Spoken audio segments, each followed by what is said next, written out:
بسم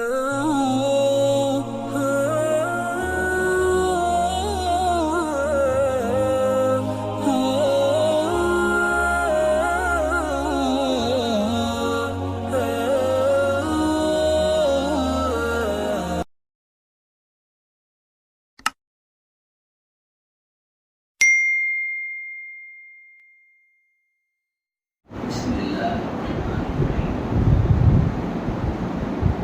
نحمده وبه نستعين ولا حول ولا قوة إلا بالله أما بعد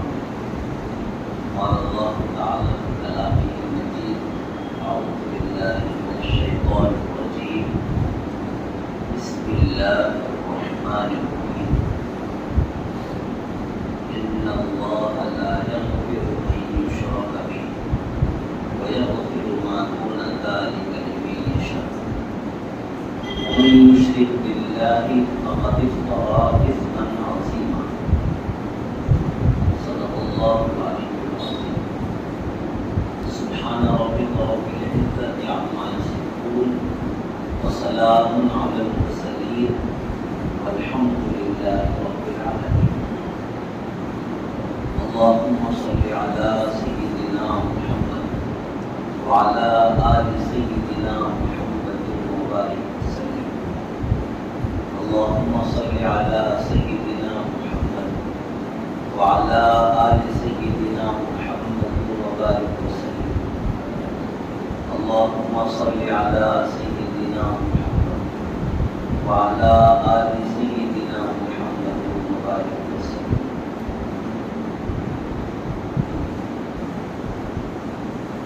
گزشتہ جمعہ توحید اور شرک سے متعلق کچھ باتوں کا مذاکرہ ہوا تھا. یہ بات سامنے آئی تھی کہ اسلام کی بنیاد توحید پر قائم ہے. اسلام کی بنیاد توحید پر قائم ہے. اسلام یہ تعلیم دیتا ہے کہ صرف ایک رب کو ماننا، صرف ایک خدا کی عبادت کرنا، صرف ایک خدا کو ساری طاقتوں کا مالک جاننا، یہ اسلام کی بنیاد ہے. ایک اللہ کو ماننا، صرف اسی کی عبادت کرنا، صرف ایک اللہ کو ساری طاقتوں کا مالک ماننا، اور اللہ کے علاوہ کسی کے اندر کوئی تاثیر نہ ماننا، یہ اسلام کی بنیاد ہے. اس بنیاد میں اگر تھوڑی بھی کمزوری پیدا ہو جائے تو شرک داخل ہو جاتا ہے، شرک کا راستہ بن جاتا ہے. اسی لیے اہل ایمان کو چاہیے کہ توحید پر اتنے مضبوطی سے قائم رہیں کہ شرک کا کوئی راستہ ہمارے سامنے نہ آئے. ہر طرح کے شرک سے، شرکیہ باتوں سے بچنا ہم میں سے ہر ایک کے لیے، مردوں کے لیے بھی، عورتوں کے لیے بھی، بچوں کے لیے بھی نہایت ضروری ہے. تو شرک سے متعلق یہ بات آئی تھی گزشتہ کہ ایک ہوتا ہے شرک فی الذات. شرک کی پہلی قسم اللہ کی ذات کے ساتھ کسی کو شریک کرنا. جس طرح اللہ کی ذات ہے ایسے ہی ان کی بھی ذات ہے، ان کو بھی ماننا ہے، ان کو بھی ماننا ہے. تو اللہ کی ذات کے ساتھ اوروں کو بھی شریک کر دینا کہ جس طرح اللہ کی ذات ہے فلاں بھی ہے، فلاں بھی ہے، فلاں بھی ہے. یہ شرک فی الذات ہوتا ہے. اور جو اللہ کی ذات کے علاوہ بھی دوسروں پر ایمان رکھے، دوسروں کو جو ہے خدا مانے، دوسروں کو معبود سمجھے، ظاہر سی بات ہے یہ بہت بڑے شرک میں پڑا ہوا ہے. اسلام سے ایسوں کا کوئی تعلق نہیں ہوتا. تو شرک کی پہلی قسم شرک فی الذات. دوسری قسم یہ آئی تھی ہمارے سامنے شرک فی الصفات. جو طاقتیں، جو خوبیاں، جو صفات اللہ تعالیٰ کی ہیں، اللہ کے علاوہ ان صفات کو غیر اللہ کے اندر بھی ماننا کہ جس طرح اللہ کے اندر یہ شان ہے، یہ طاقت ہے، یہ قدرت ہے،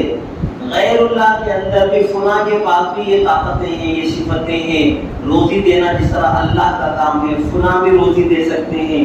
فلاں سے بھی رزق مانگا جا سکتا ہے، اولاد دینا جیسا اللہ کا کام ہے، فلاں کے پاس بھی یہ طاقت موجود ہے کہ اولاد دے سکتے ہیں، جی جاب مل جانا، حلال روزی کا انتظام ہو جانا اللہ کی صفت ہے، اللہ کے علاوہ فلاں فلاں بھی یہ طاقت موجود ہے، ان سے مانگے تو بھی ہمارا کام بن جائے گا۔ تو جو صفات اللہ کے ساتھ خاص ہے، ان صفتوں کو غیر اللہ کے اندر بھی ماننا، تو یہ ہے شرک فی الصفات۔ اللہ کی صفتوں کو غیر اللہ کے ساتھ ماننے سے بھی شرک شامل ہو جاتا ہے، اس کو کہتے ہیں شرک فی الصفات، اللہ کی صفتوں میں کسی کو شریک کرنا۔ تیسری قسم بتائی تھی شرک فی الصفات کے تحت میں ہی شرک فی العلم، اللہ کے پاس جیسا غیبی علم ہے، جتنی ساری غیبی باتوں کا علم اللہ کے پاس ہے، ایسا ہی علم، اللہ جیسا ہی علم غیر اللہ کے لیے بھی ماننا کہ جیسا علم غیب کا اللہ کے لیے اللہ کے پاس ہے، ویسا ہی علم اللہ کے علاوہ بھی کسی کے پاس موجود ہے۔ جیسے عالم الغیب اللہ ہے، ایسے ہی جو ہے فلاں بھی ہے، چاہے نبی ہو یا ولی ہو یا کوئی ہو۔ اللہ کے علم غیب میں اللہ کے ساتھ کسی کو شریک کرنا شرک فی العلم ہے، کیونکہ جو علم اللہ کا ہے وہ اللہ کی ذات کے ساتھ خاص ہے، ایسا علم اللہ کے علاوہ کسی کے لیے ثابت نہیں کیا جا سکتا۔ اگر ہم ویسا علم جیسا اللہ کا ہے کسی اور کے لیے بھی ماننے لگ جائیں تو پھر ہم توحید سے ہٹ گئے۔ جو چیز اللہ کا حق تھی ہم نے اس میں اللہ کے ساتھ کسی اور کو بھی جو ہے شامل کرنا شروع کر دیا، یہ شرک فی العلم ہے۔ ایسے ہی ہے چوتھی قسم شرک فی القدرت والتصرف، جو اللہ کی قدرت ہے، جیسے نفع نقصان کا مالک اللہ ہے، اللہ کے علاوہ نہ کوئی نفع پہنچا سکتا ہے، فائدہ پہنچا سکتا ہے، نہ نقصان پہنچا سکتا ہے، یہ اللہ کی قدرت ہے، اور اس قدرت میں اللہ کے ساتھ کوئی شامل نہیں ہے، کوئی شریک نہیں ہے۔ قرآن پاک کتنی جگہ ہم سے یہ کہتا ہے ما یفتح اللہ للناس من رحمت فلا ممسک لها وما یمسک فلا مرسل له من بعدہ، کہ اللہ جس کو رحمت پہنچانا چاہے اس کو کوئی نقصان نہیں پہنچا سکتا، اور اللہ جس سے اپنی رحمت کو روک لے اس کو کوئی فائدہ پہنچا نہیں سکتا۔ قرآن پاک میں جگہ جگہ اللہ نے یہ بات ہم سے بتائی ہے کہ اللہ فائدہ پہنچانا چاہے ساری کائنات مل کر بھی نقصان نہیں دے سکتی، اللہ نقصان پہنچانا چاہے ساری کائنات مل کر بھی فائدہ نہیں پہنچا سکتی، یہ ہے قدرت اللہ کی۔ تو اگر اس قدرت میں ہم نے کسی اور کو شامل کر لیا کہ جس طرح نفع کا پہنچانا، نقصان کا پہنچانا یا نقصان سے بچانا اللہ کی قدرت میں ہے، ایسے ہی فلاں بھی ہے، فلاں بھی ہے، فلاں بھی ہے کہ وہ بھی فائدہ پہنچا سکتے ہیں،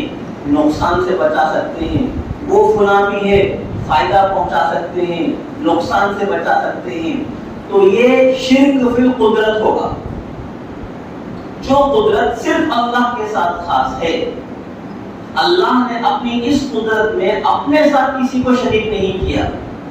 اگر ہم اس قدرت میں کسی اور کو بھی شامل کرتے ہیں تو یہ ہے شرک فی القدرت، وہ اللہ کی قدرت میں ہم نے شرک کر دیا ہے۔ تو اسلام ہمیں یہ دعوت دیتا ہے کہ ہر قسم کے شرک سے اپنے آپ کو بچاؤ، ہر قسم کے شرک سے اپنے آپ کو بچاؤ، شرک فی العلم سے بھی بچاؤ، شرک فی القدرت سے بھی بچاؤ، شرک فی التصرف سے بھی بچاؤ، شرک فی الصفات سے بھی بچاؤ، شرک فی الذات سے بھی بچاؤ۔ اور ایک ہے شرک فی العبادت، عبادت میں کسی کو شریک کرنا اللہ کے ساتھ، وہ کام جو عبادت کے طور پر انجام دیے جاتے ہیں وہ صرف حق ہے اللہ کی ذات کا، اللہ کے علاوہ وہ عبادت والے کام کسی اور کے لیے انجام نہیں دیے جا سکتے۔ یہ بات اچھی طرح سے ذہن میں بٹھانا چاہیے۔ جیسے سجدہ کرنا ایک عبادت کی شکل ہے، سجدہ ہم کرتے ہیں، ایک عبادت کی شکل ہے، یہ شکل صرف اللہ کے لیے خاص ہے۔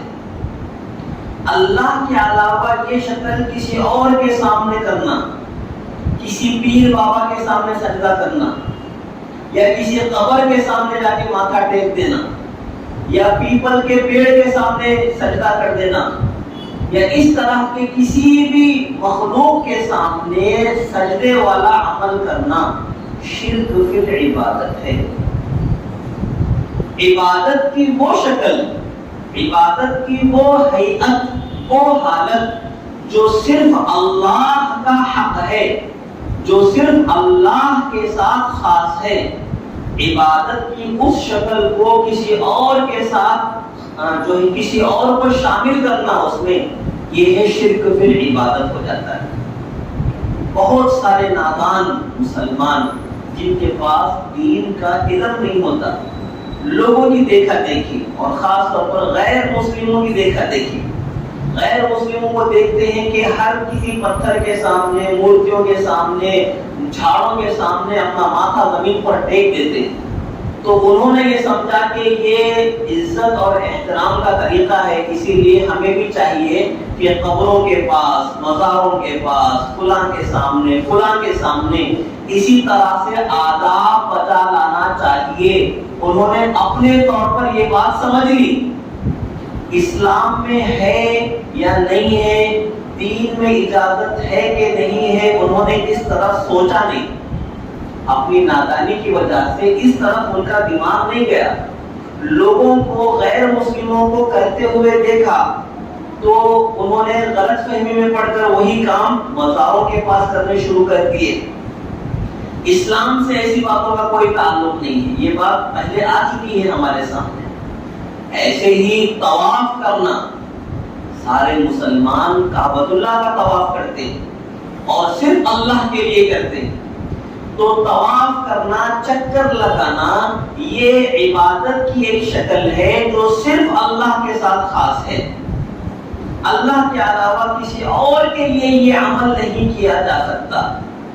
اب اگر کوئی شخص کسی مزار کا چکر لگانا شروع کر دے،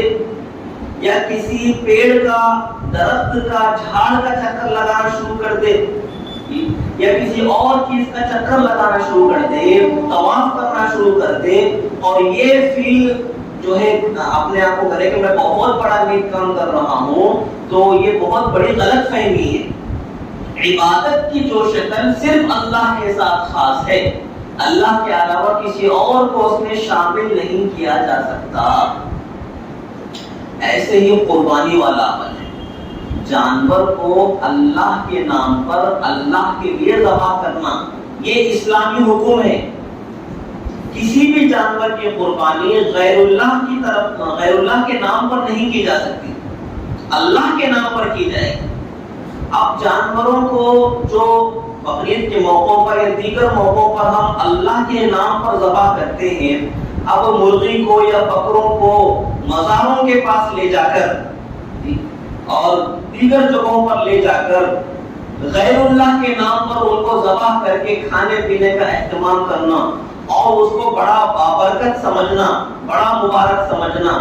یہ اسلامی طریقہ نہیں ہے۔ لوگوں نے یہ بھی غیر مسلموں سے لیا ہے۔ یہ ہندو لوگ اس طرح کی بلیاں چڑھاتے ہیں، جو حرکتیں کرتے ہیں، انہی چیزوں کو دیکھ کر بعض نادان اور جاہل مسلمانوں نے یہ طریقہ لے لیا وہاں سے اور مزاروں کے پاس یہی کام کرنے شروع کر دیے۔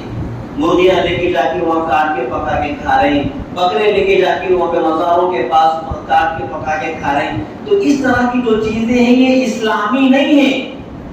اللہ نے یا رسول نے ان باتوں کی تعلیم نہیں دی، بلکہ انہیں جہالتوں کی پیداوار ہے۔ یہ چیزیں یہ دین کی طرف سے نہیں ہے، یہ جہالتوں کی پیداوار ہے، اس سے بچنا چاہیے۔ قربانی ایسا عمل ہے جو عبادت کی ایک شکل ہے اور صرف اللہ کے لیے کرنا چاہیے، اللہ کا حق ہے۔ اللہ کے علاوہ یہ جانور کو ذبح کرنے والا عمل کسی بھی طریقے سے مشکوک صورت میں اگر ہوتا ہے، نامناسب طریقے سے اگر ہوتا ہے، دیکھنے والے کو بھی یہ سمجھ میں آ جائے کہ یہ غیر اللہ کے نام پر ذبح ہو رہا ہے یہ جانور، تو پھر ایسے کاموں سے بچنا ضروری ہے۔ یہ اسلامی طریقے سے ہٹی ہوئی چیز ہے، اس سے بچنا ضروری ہے۔ اگر اس میں پڑھتے ہیں تو یہ شرک پھر عبادت ہے۔ منت نیاز، منت ماننا، نیاز ماننا صرف اللہ کے ساتھ خاص ہے۔ اللہ کے علاوہ کسی اور کے نام کی منت نیاز نہیں مانی جا سکتی، صرف اللہ کے نام کی نظر نیاز منت ہو سکتی ہے۔ اللہ کے علاوہ کسی غیر اللہ کے لیے کوئی نظر و نیاز، کوئی منت نہیں ہو سکتی۔ اب کتنی ساری خرابیاں، لوگ یہاں وہاں جا کر قبروں کے پاس دھاگے باندھتے ہیں، منتوں کے دھاگے، نظر و نیاز کے دھاگے، ڈوریاں باندھتے ہیں، درختوں کو، جالیوں کو ڈوریاں باندھتے ہیں۔ یہ کہاں کی اسلامی تعلیم ہے؟ اللہ نے یا نبی نے تو اس کی تعلیم نہیں دی۔ امت کے جو ائمہ گزرے ہیں انہوں نے یہ تعلیم نہیں دی۔ جو اولیاء کرام گزرے ہیں ان بزرگوں نے تو پوری زندگی لوگوں کو شرک سے بچانے کی محنت کی، اور ہماری جہالت نے انہی بزرگوں کا نام لے کر شرکیہ کام شروع کر دیا۔ جن بزرگوں نے پوری زندگی دنیا سے شرک اور ہر قسم کے مشرکانہ اعمال ختم کرنے کے لیے ان اللہ والوں نے محنت کی، اور ہماری جہالت نے کیا کیا؟ انہی بزرگوں کا نام لے کر شرکیہ کام شروع کر دیا۔ تو یہ جو نظر و نیاز کے دھاگے باندھے جاتے ہیں جالیوں پر یا درختوں پر، پیڑ پودوں پر، دیگر جگہوں پر، یہ اسلامی طریقہ نہیں ہے، یہ مشرکوں کا طریقہ ہے۔ ہمیں شرک سے بھی بچنا ہے، شرکیہ طور طریقوں سے بھی بچنا ہے۔ بہت سارے لوگ یہ جو ہے منتیں مانتے ہیں، میرا فلاں کام اگر ہو جائے تو میں فلاں بزرگ کی قبر کے پاس جا کر اپنا سر منڈواؤں گا، اگر میرا فلاں کام ہو جائے تو فلاں قبر کے پاس جا کر میں اپنے بال منڈواؤں گا، اپنا سر جو ہے صاف کراؤں گا۔ یہ لوگ منتیں مانتے ہیں، یہ بھی مشرکانہ طریقہ ہے، کوئی اسلامی طریقہ نہیں ہے، یہ جہالت کی پیداوار ہے، کوئی علم نہیں ہے اس کے پیچھے، نہ اللہ نے ایسی کوئی تعلیم دی، نہ نبی نے ایسی کوئی تعلیم دی۔ بس غیر مسلموں کو، ہندو لوگوں کو ہم نے ایسا کرتے ہوئے دیکھا، ہمارے پاس اسلام کا علم موجود نہیں ہے، ہم نے وہ چیز وہاں سے کنورٹ کر لیا اپنی طرف کہ وہ لوگ کر رہے ہیں، اچھا دکھ رہا دیکھنے میں، ہم بھی کریں گے، دل کو سکون ملتا ہوں گا۔ اس قسم کا کانسیپٹ ہے اس کے پیچھے، اور کوئی دلیل اور کوئی برہان اس کے پیچھے موجود نہیں۔ بہت ساری چیزیں، اور میں کہتا ہوں کہ پھول چڑھانا اور کتنی بھی چیزیں چڑھاوے کی جو چڑھائی جاتی ہے قبروں پر، مٹھائیاں چڑھانا ہو یا جانور چڑھانا ہو، جتنے سارے چڑھاوے قبروں پر یا جو ہے تعزیوں پر جتنے سارے چڑھاوے چڑھائے جاتے ہیں، یہ سارے شرک کے اثرات ہیں، مشرکوں کی دیکھا دیکھی آئی ہوئی چیزیں ہیں، علم کا نتیجہ نہیں ہے۔ تو پھول جو ہے ڈالے جاتے ہیں قبروں پر، یہ چیز کہاں سے آئی؟ اللہ کے نبی نے تو سنت میں کہیں نہیں بتائی یہ بات، قرآن میں تو اللہ نے کہیں نہیں فرمایا کہ پھول چڑھایا کرو، نبی نے حدیث میں کہیں نہیں فرمایا کہ پھول چڑھایا کرو، صحابہ کرام کا 100 سالہ دور ہے، کہیں پر بھی نہیں فرمایا، نہیں کیا صحابہ نے، کہیں پر بھی موجود نہیں کہ صحابہ پھول چڑھایا کرتے تھے، موجود نہیں ہے۔ یہ چیز آئی مندروں سے، غیر مسلموں کو دیکھا کہ وہ اپنی مورتیوں کے اوپر پھول چڑھاتے ہیں، تو وہاں سے نادان مسلمانوں نے اسے اللہ والوں کی مزاروں پر پہنچا دیا، درگاہوں پر پہنچا دیا، پھر وہاں سے عام قبرستانوں میں یہ چیز پہنچ گئی، شروعات وہاں سے ہوئی۔ مندروں میں دیکھا غیر مسلموں کو کہ وہ اپنی مورتوں کے سامنے اوپر جو ہے پھول چڑھاتے، وہاں سے دیکھ کر درگاہوں پر لایا اور وہاں سے عام قبرستانوں میں لایا۔ مندروں میں دیکھا کہ لوگ جو ہے ناریل پھوڑتے ہیں، وہاں سے دیکھ کر درگاہوں کے پاس ناریل پھوڑنا شروع کر دیا، مزاروں کے پاس ناریل چڑھانا شروع کر دیا، تو کوئی اسلامی کانسیپٹ نہیں، مکمل طور پر غیر مسلموں کا مشرکانہ ماحول کا اثر ہے اور کوئی حقیقت نہیں۔ مندروں میں دیکھا چادریں چڑھاتے ہوئے کہ وہ اپنی مورتیوں پر چادریں چڑھاتے ہیں، وہاں سے نکال کر جو ہے اللہ والوں کی مزاروں پر یہ چیز پہنچاتی۔ یہ ساری کی ساری چیزیں، ان کے پیچھے علم موجود نہیں ہے، خالص جہالت ان کے پیچھے موجود ہے، اور بعض جو نادان لوگ اس کو اور ہوا دیتے ہیں، دلیلیں فراہم کرنے کی کوشش کرتے ہیں۔ اسی لیے میں نے شروع میں کہا کہ اسلام کا یہ تقاضا ہے کہ سارے اہل ایمان لانے کے بعد سب سے بڑی جو ذمہ داری ہے وہ اپنے ایمان کو بچانے کی ذمہ داری ہے، شرک سے اور تمام شرکیہ باتوں سے اپنے آپ کو بچانا یہ ہر مومن کی اولین ذمہ داری ہے۔